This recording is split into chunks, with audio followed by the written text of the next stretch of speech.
প্রচণ্ড ঠান্ডা আজকে, but we need to get back to our works.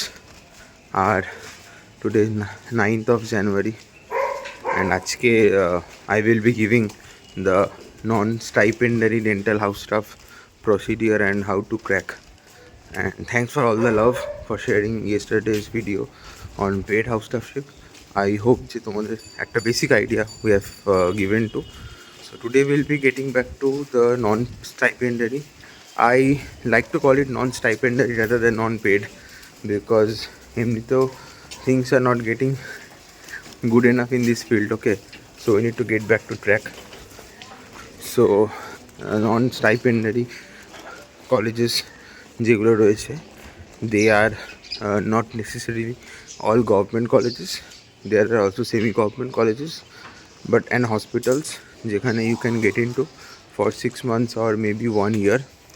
Non-stipendary or non-paid means এখানে you will not be getting money but you need to give it to the রোগী স্বাস্থ্য কেন্দ্র, means রোগী উন্নয়ন কেন্দ্র of the hospital.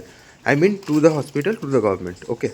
So the valuation, how much money has to be given for how many months, what are the colleges, how to enter into, what are the interview exams, and I will be coming with every details once I reach chamber.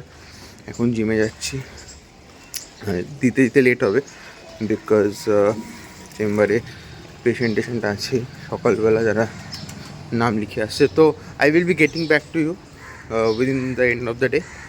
So cheers, subscribe and keep in touch. শুনুন, আজকে আমরা আলোচনা mainly করব West Bengal নন স্টাইপেন্ডারি বা নন paid যে dental house স্টাফগুলো বেরোয় সেটার ব্যাপারে। তো আজকে মানে আগের দিন আমরা ডিসকাস করেছিলাম about the paid house staffship, আজকে আমরা নন পেডের ব্যাপারে আলোচনা করব। বেসিক্যালি আমি আমার স্টোরিটা প্রথমে বলি। আমি পেড হাউস স্টাফশিপ পেয়েছিলাম, আর তখন যে র্যাঙ্ক লিস্ট অ্যারাউন্ড 24 না 26 র্যাঙ্কে ছিল নাম। ইন দ্যাট কেস আমি পেয়েছিলাম কৃষ্ণনগর ডিস্ট্রিক্ট হসপিটাল, যেটা শক্তিনগরে অ্যাসোসিয়েট মানে লোকেটেড। তো সেখানে 6 মাস করার পরে আই গো ফর মানে লাইক আমি ভাবছিলাম যে I want to take another 6 months of house staffship because নাহলে একটা 1 ইয়ারের কমপ্লিশন থাকবে না। তো সেই ক্ষেত্রে আই চোজ নন পেড। এবার নন পেডের মধ্যে Sagar Dutta was the click for me. তো কী করে জিনিসটা হলো সেটা আমি বলবো, আলোচনা করব। তো প্রথমে যেটা হয় যে পেড হাউস স্টাফশিপে যেমন একটা শিডিউল মেনটেন হয় যে এপ্রিল থেকে সেপ্টেম্বর একটা আর অক্টোবর থেকে মার্চ একটা, বছরে 2বার। কিন্তু নন পেডগুলোতে, নন পেড মানে হচ্ছে যে the institute is not giving you money but you are giving them the money. এটা রোগী স্বাস্থ্য কল্যাণ কেন্দ্রতে জমা যায়। সো সেটা গভর্নমেন্টের হসপিটালে আমরা 15,000 রুপিস পার মানে টোটাল 6 মান্থসের জন্য 15,000 রুপিস দিয়েছিলাম। তো সেই ক্ষেত্রে আমরা সেটাকে আলোচনা করব। সেইগুলোতে যে যে হসপিটালগুলো আছে সেগুলো থাকে আরজি কর, NRS medical college, CNMC, পিজিএসএসকেএম, Sagar Dutta. এইগুলোতে কি হয়, তোমার 6 মাসের জন্য করা যায়, রাইট? এবার টাইমিং হচ্ছে প্রত্যেকটা হসপিটালের জন্য টাইম হচ্ছে আলাদা। কারণ আমাদের পেডে যেমন একটা ফিক্সড টাইমিং থাকে যে এপ্রিল থেকে তোমার শুরু হলে সেপ্টেম্বরে যাবে, কিন্তু ফিক্সড উইন্ডোটা সবার জন্য সেম থাকে না। এবার আমি কেন সাগর দত্ত নিলাম সেটা আমি আগে বলি। আমি যখন কৃষ্ণনগরের 4th মান্থ অফ সার্ভিস করছি ইন হাউস স্টাফশিপ, তখন আমি অলরেডি দেখতে পাচ্ছি যে আমার বন্ধুবান্ধবরা আস্তে আস্তে নেওয়া শুরু করে দিয়েছে নন পেডগুলো। আমারই ইচ্ছে নন পেড নেব। তো তখন দেখা যাচ্ছে যে বাকি যে নন পেডগুলো তারা অলরেডি নয় ডিউটি শুরু করে দিচ্ছে, আর না হয়তো কয়েকদিনের মধ্যে স্টার্ট করবে, কিন্তু তখন আমার already 4th month of house staffship চলছে। তাহলে আমি যদি ওটাকে ভলিউন্টারি টার্মিনেট করতাম তাহলে আমার ওই 2 মাসের স্যালারি যেত, দিয়ে আমাকে এখানে এসে জয়েন করতে হতো। তো লাকিলি দেখলাম সাগর দত্ত উইন্ডোটা তখনও খালি রয়েছে। সাগর দত্ত অক্টোবর থেকে শুরু করবে সেকেন্ড ফেজটা, ঠিক আছে? কারণ সাগর দত্তেরও অনেকটা পেড হাউস স্টাফশিপের মধ্যে সেম থাকে, যে মার্চ থেকে সেপ্টেম্বর, আবার অক্টোবর থেকে মার্চ, আই মিন এপ্রিল থেকে সেপ্টেম্বর, আবার অক্টোবর থেকে মার্চ। তো আমার লাকিলি ম্যাচ করে গেল। আমি সেপ্টেম্বরের মধ্যে কৃষ্ণনগরটা ফিনিশ করে ওখান থেকে ট্রেনে করে এসে এখানে ইন্টারভিউ পরীক্ষা দিলাম, ফর্ম ফিল আপ করলাম, লাকিলি গট সিলেক্টেড হয়ে গেল। দেন আবার আরও 6 মাস কন্টিনিউ করতে পারলাম, ঠিক আছে? সো আমার হাউস স্কলারশিপের জার্নিটা হচ্ছে 2024 এপ্রিল কৃষ্ণনগর, 2024 সেপ্টেম্বর অগেন কৃষ্ণনগরেই ছিলাম, completed 6 months, 2024 October joint Sagar Dutta, and 2025 March হচ্ছে লেফট সাগর দত্ত। ঠিক আছে, 31 মার্চ অবধি আমরা কাজ করলাম। এইবার বাকি যে ডেটসগুলো হসপিটালগুলোতে কেমন কী বেরোচ্ছে, আমাদের সব থেকে ভালো জানার উপায় হচ্ছে ইমিডিয়েট সিনিয়রের সঙ্গে কথা বলা। ডেন্টোজেনেসিস 3.0 যে গ্রুপটা আছে সেখানে তোমাদের সিনিয়র প্রচুর রয়েছে। ডেন্টোজেনেসিস ইন্টার্নস গ্রুপ অ্যান্ড বিডিএস গ্রুপেও তারা রয়েছে। তারা নন পেডে যেখানে যেখানে কানেক্ট করেছে তাদের সঙ্গে কানেক্ট করে নাও, ভালো করে আলোচনা করো, লেটস বি আ লাইক মানে একটা ইউনাইটেড ডিসকাশন, কারণ সবাইকে এটা হেল্প করতে হবে। আর কোথা থেকে খবর পাওয়া যায়, খবর কলেজে ফিজিক্যালি গিয়ে গিয়ে খবর নিয়ে আসতে হবে, কারণ ওয়েবসাইটে খবরটা আপডেট হতে বেশ সময় লাগে। এখন প্রত্যেকটা কলেজেরই ওয়েবসাইট থাকে নিজস্ব, বাট সেইখানে নোটিশ বোর্ড যেতে সময় লাগে।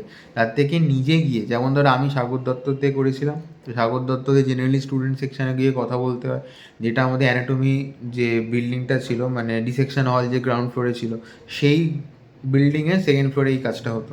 ওখানে গিয়ে খোঁজ নিয়ে আসতে, ওখানে ইন্টারভিউটা হয়েছিল। তো এইবার আসি ইন্টারভিউ প্রসেসে সিলেকশন। যখন ক্যান্ডিডেট লিস্ট অনেক বেড়ে যায়, ধরো 14টা হাউস স্টাফশিপের সিট রয়েছে, ক্যান্ডিডেট দিচ্ছে 80টা, তখন কিন্তু প্রথমে রিটেন এক্সাম হবে, তারপরে শর্ট লিস্ট করে তারপর ইন্টারভিউ হবে। কারণ ইন্টারভিউ অতজনে নেওয়া খুব ডিফিকাল্ট। যদি দেখা যাচ্ছে কম সংখ্যক, যেমন আমার সময় কম ছিল, রাইট, আমার সময় বেশি ছিল না, তো আমার ইন্টারভিউ দিয়ে হয়ে গেছিলো। ইন্টারভিউতে যে কোয়েশ্চেন্সগুলো করবে সেগুলো কিন্তু মেনলি 4 বছরের সামারি। মোস্ট ইম্পর্টেন্টলি দেখ, একটা ব্যাপার হচ্ছে যে আমি আগে দিন এটা বলতে গিয়ে বললাম না, ভুলে গেলাম, সেটা হচ্ছে যে একটা হায়ারার্কি ফলো হয়। ঠিক আছে, যে কোনো হসপিটালে একটা ডেন্টাল ডিপার্টমেন্ট হবে, তার একটা এইচওডি থাকবে, এইচওডির ওপরে একটা assistant super of the hospital থাকে, হলো। তার উপরে থাকে হচ্ছে ডিস্ট্রিক্ট সিএমওই, যেটি chief medical officer of health. তো আমরা যখন সিএমওই অফিসে যেতাম অ্যাটেন্ডেন্স দেওয়ার জন্য কৃষ্ণনগরে, আমি আগের ভিডিওতে অলরেডি বললাম, তেমনি এখানে ব্যাপারটা হচ্ছে যে তোমাকে তোমার ডিপার্টমেন্ট দেখবে যে তুমি ইন্ডিপেন্ডেন্টলি ডিপার্টমেন্টটাকে চালাতে পারবে কিনা। তো এবার আমার ডিপার্টমেন্টটা চালানোর জন্য কী কী লাগবে, ফার্মেসি নলেজ লাগবে, ফার্মাকোলজি নলেজ লাগবে, ওরাল মেডিসিন, ওরাল সার্জারি লাগবে। ঠিক আছে, এখন খুব বেশি হাইফাই টেকনোলজিক্যাল অর্থোডন্টিক্সের কোয়েশ্চেন করবে না, যে তোমার বায়োনেটার অ্যাক্টিভেটার কোথায় ইউজ হয়, ইউটিলিটি আর্চ ব্রেন কোথায় দেওয়া হয়, ঠিক আছে, কি মায়ো ফাংশনাল গ্রোথ অ্যাপ্লায়েন্স, এইগুলো জিজ্ঞাসা করবে না। ওখানে বেসিক জিজ্ঞাসা করবে যে অ্যামক্সিসিলিনের ডোজ কত, ডাইক্লোফেনেকের ডোজ কত, প্যান্টোপ্রাজলের ডোজ কত, কত কেজি বডি ওয়েটে এই লিগনোকেন এলেটা দেওয়া যাবে, উইদাউট অ্যাড্রিনালিন, উইথ অ্যাড্রিনালিন। তো oral surgery is a must, oral anatomy is a must, আর ফার্মাকোলজি অ্যান্ড ডেন্টাল ম্যাটেরিয়ালস। ঠিক আছে, আর কনসেন্টও জেনে রাখা ভালো, বিকজ রুট ক্যানেলের লাগে। তো বেসিক্সগুলো ডেন্টালের সেই সাবজেক্টগুলো, বিশেষ করে ফাইনাল ইয়ারের, এইগুলো জিজ্ঞাসা করে in every colleges as far age I know. তো সেখান দিক থেকে আমার ওটা ক্লিয়ার হয়ে যাবে। নন পেড, তারপর নন পেড করার পরে you can use the prefix for your life time, that is ex house surgeon from this and this college. So this is how the things goes. এবার অনেকে বলে যে আমি কি 6 মাস পর এক্সটেনশন করতে পারি?